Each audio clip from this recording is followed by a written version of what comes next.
Prime Minister and the Cabinet. State any three powers of the Prime Minister as a chairperson of the Cabinet. 3.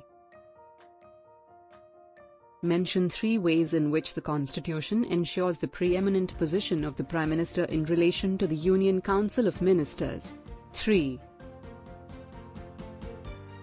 Three ways in which the Constitution ensures the preeminent position of the Prime Minister in relation to the Union Council of Ministers are dash. 1. Leader of the Cabinet. The Prime Minister is the head of the Cabinet. No provision is made in the Constitution for the appointment of different categories of ministers such as ministers of the Cabinet rank, ministers of state and deputy ministers. The Prime Minister has the liberty to decide on these matters. 2.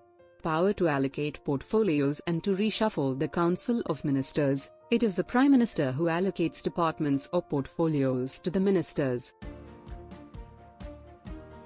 He can reshuffle his Council of Ministers whenever he pleases. 3.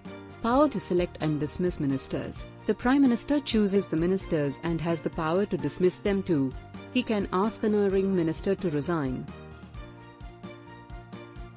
4. Power to direct and coordinate policy. The Prime Minister coordinates the working of various departments so that administration is carried on smoothly.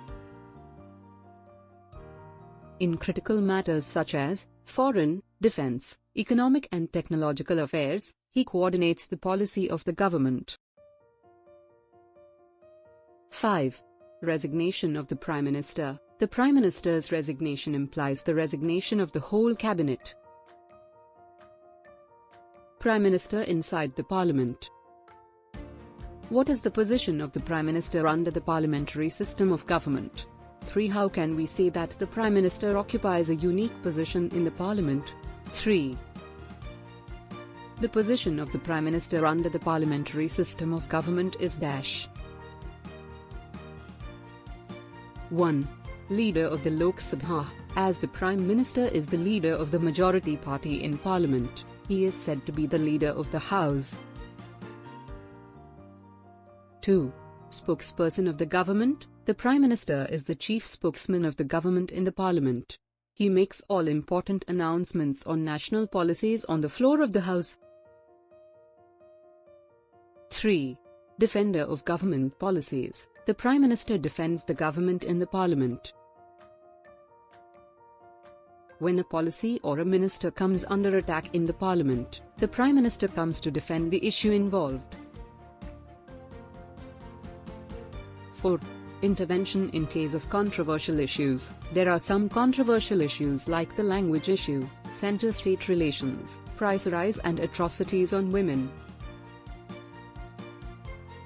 over which members lose their temper. If an ugly situation arises in any of the houses, the matter generally ends with the intervention of the Prime Minister.